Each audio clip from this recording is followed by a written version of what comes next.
I just can't get over the fact that Fen Rao was like, I want a 19-year-old girl to lead an army. And everyone was just like, yeah, sounds great. Like, what?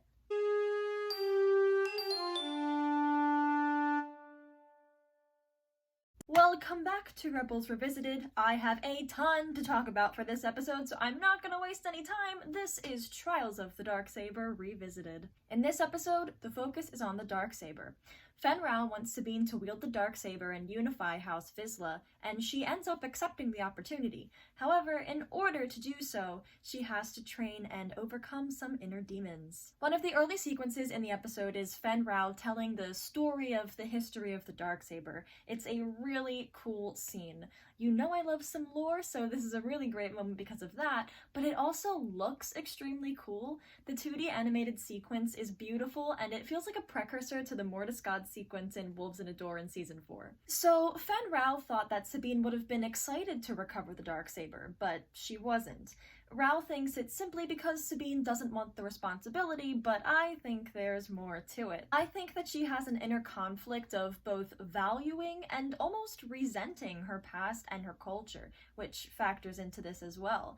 I think Sabine is proud to be a Mandalorian, but when you also consider what she reveals later in the episode about her past, something like that has to take a toll on how a person feels about where they come from.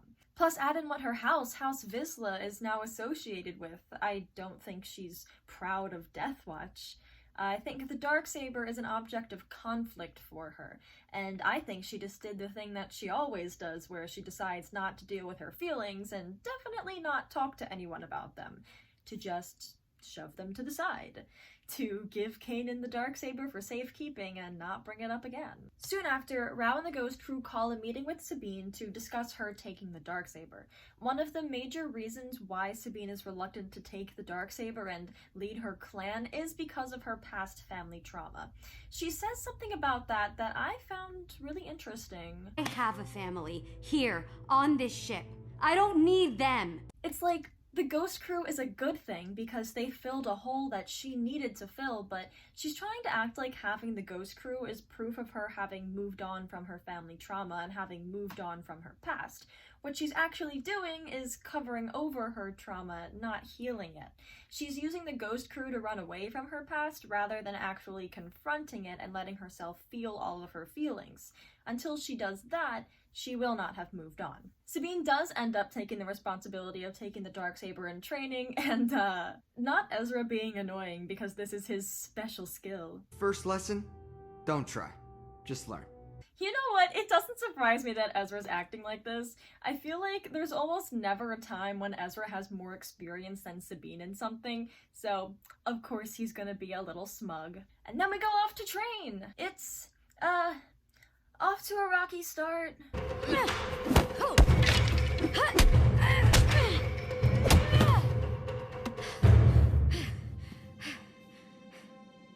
And that's your head.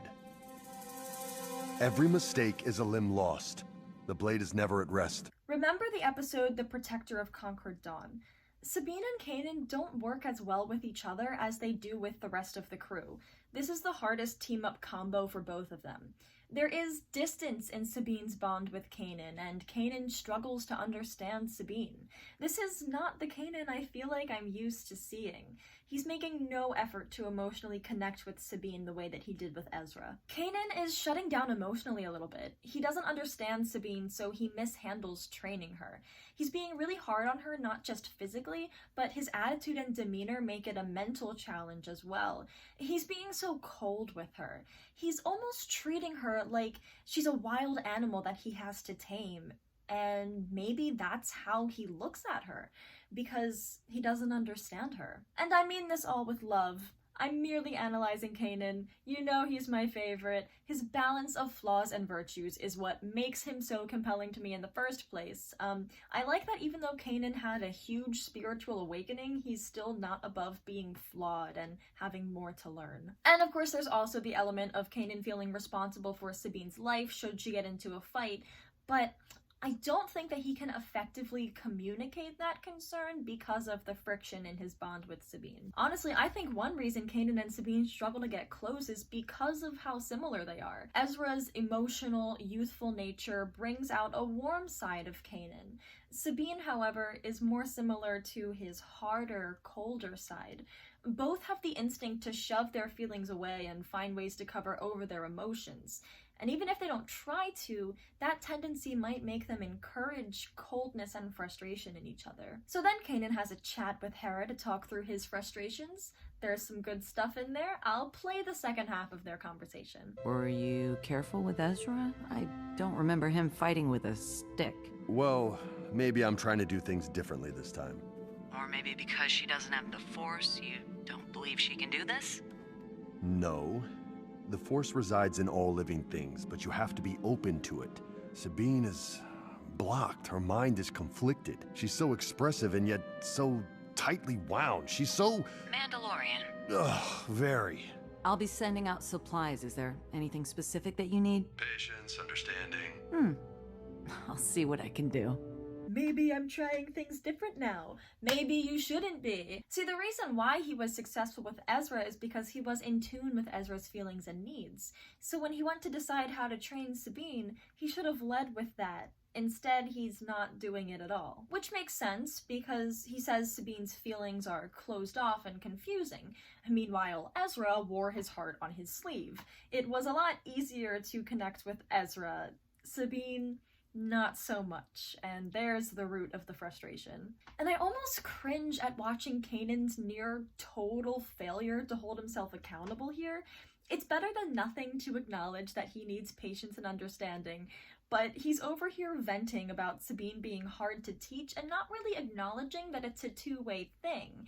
He has an equal role in this, and I think he should be a little bit more concerned with how he can adjust his own behavior to better work with Sabine. But this is certainly not out of character.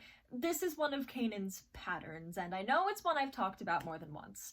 When Kanan is stressed out or in distress or just generally feeling more negative emotions than positive ones, he tends to either focus too much on himself or too much on others' issues. So in this scene, he's focusing too much on Sabine's issues and externalizing the problem from himself, which he's done before. But this also goes hand in hand with a form of focusing too much on himself, because he's primarily focused on how Sabine's behavior makes him feel, rather than why Sabine is behaving this way and how he can connect with her despite it. And then it's back to training, where Sabine spars with Ezra and loses. You overcommitted. Oh, good. Anyone else have an opinion they want to share? In Star Wars, you should always pay attention to fights and who wins them, because it's usually saying something. Now, of course, Ezra has more experience than Sabine with a lightsaber, but they're not using lightsabers yet, and even if Ezra might know these particular forms better than Sabine, it probably should have been a much closer match. So that literal thinking is not the whole picture.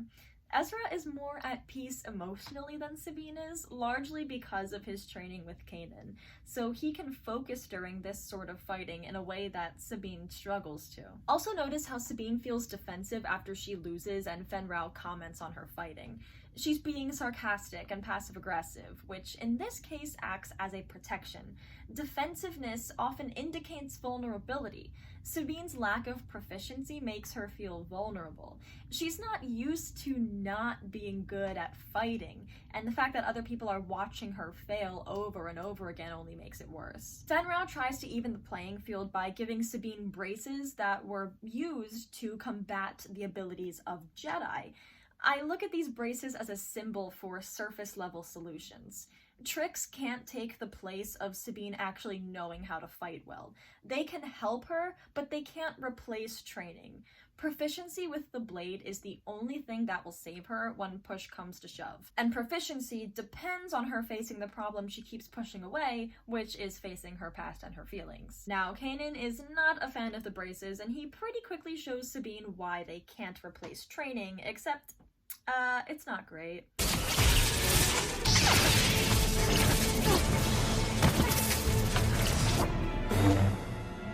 His history lesson. The Jedi won the war with Mandalore. These tricks will amount to something, maybe save you from time to time, but they won't keep you alive in the long run. Only training and discipline will do that.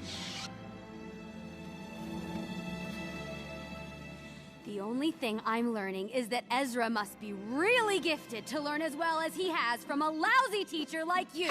My gosh, Freddie Prinze Jr. I think Kanan's getting really close to crossing a line with the history lesson remark. Like, he's effectively making a point, but I think that that remark is borderline disrespectful. It goes beyond being a tough teacher and suggests a power imbalance that he shouldn't be suggesting. I mean, obviously he just doesn't want her to die out there in a fight, but he feels so frustrated by her that he cannot constructively articulate that. And then, at the end of the line, when he talks about training and discipline, the delivery makes it feel like this is Kanan struggling with something about himself rather than this being solely about Sabine. The anger, the slight growl in his voice, how heavily he's breathing, the dramatic pause. There's something deeper and more personal going on here. Training and discipline. The ongoing signal of Kanan's insecurity, self-doubt, and feelings of inadequacy. This specifically is something we've seen before, and it's a part of the foundation of the character Kanan Jarrus. Recall the Season 1 episode, Rise of the Old Masters. Kanan was being hard on Ezra and couldn't stop focusing on how Ezra was undisciplined and unfocused, when the real problem was Kanan's fear about himself being undisciplined and unfocused. This is a pattern of his, and one of the earliest things established about him. He's learned to move past it multiple times, especially at the beginning of this season, but now these feelings are back. It's almost like a relapse. Literally, rewind this video and listen to how he says training and discipline. You can hear it. This is a new situation and a really tough one, and Kanan struggles to apply what he's emotionally learned. Struggling to connect with Sabine and failing as her teacher after he didn't fail with Ezra is just a little bit triggering, kind of. Kanan was so deeply insecure about training Ezra because he was really concerned about how much training and discipline he lacked. He proved himself wrong, though. With Ezra, he ended up finding success. But now, with Sabine, this could make Kanan feel like his success was a fluke and that he was right about his inadequacies after all. And one of Kanan's patterns is pinning his own feelings onto other people or taking things out on other people, like with Ezra in Rise of the Old Masters. This situation is dredging up all of his old bad feelings and making him repeat his old bad habits that he's mostly moved on from. It's just such a curveball, such a wrench to be thrown in his healing because he did so much work to get past this behavior, and now a situation comes creeping in to try and validate everything he ever hated about himself. And it's a mighty fine test, I have to say, because if he can get past this, then it proves that he really has grown as a person. And I hope you're not thinking that I'm putting any blame on Sabine, because she completely has the right to feel and act the way that she is. If anything, I'm frustrated with Kanan. I'm entirely sympathetic to him, but at the same time, I enjoy holding my favorite characters accountable. He's done a lot of soul-searching recently. It was completely within his grasp to handle this better. Her struggle to be Sabine's teacher makes Sabine feel unworthy of having this responsibility that is already very stressful for her outside of whether or not she can fight with the Darksaber. While Kanan scrambles to figure out how to go about this, he also fails to support Sabine emotionally. And while Kanan's success in training Ezra might make him feel more pressure to recreate the results, it definitely makes Sabine feel like there's something wrong with her for not being a successful student. We need the Hera intervention so bad. Don't worry, it's coming soon. So then there's this great scene between Sabine and Ezra. Hey, Not now, Ezra. look, I just wanted to say I know what it's like. Believe me, Kanan's not the easiest teacher to have, but he means well. Does he? Do any of them? I know how to fight. I believe I can learn to use that sword. I just don't want everything that comes with it. You mean your family? I'm a disgrace to them, Ezra. A traitor. But that's not true. To them, it is. You don't know. No one does. I don't want to talk about these things. How can I lead my people? How can I go back there and face them? I'm sorry, Sabine. At least you have parents to go back to. She gets emotional here. It's jarring because we've never seen anything like this from her before. Just wait for later though, right? I like that Ezra reached out where no one else did. It's another example of him being intuitive and empathetic where other people aren't. Now, it's interesting that she says, one line after the other, "You don't understand, no one does, and I don't want to talk about these things." Such irony. Her feeling misunderstood is a problem that she in part created because she doesn't want to talk about these things. Of course, her past made her that way, but not wanting to talk about these things is the root of, like, all of her current problems. Everything that she is frustrated about right now is because she doesn't want to talk about these things. And I like how Ezra doesn't yell back at her when she yells at him. In season 1, he would have felt attacked, but here he understands that she isn't attacking him, she's latching out for reasons that are entirely personal to her. He still gets his jab in though. At least you have parents. That was a little unnecessary, but Sabine was also being self-centered. But I also think that Sabine has the right to be self-centered right now. So complicated, isn't it? So complicated. It's such a situation. It's just been the three of them in this one area, straining themselves physically and mentally for days on end, so inevitably they're all hurting each other. Now, once Ezra and Sabine leave, the Bendu shows up. This is his only appearance in the episode, and he never even has a line. I think that he's probably in that moment as a sign of there being imbalance, because now it's clear that Sabine, Kanan, and Ezra are all contributing to the friction. The tension created by the emotional imbalance has just permeated the vicinity. Hello, it is Rebels Resistance from the future where I am editing this video. It's just too long, I have to make this 2 parts. So go watch part 2, it's really good, I promise. Thanks for watching this far though, and may the Force be with you always.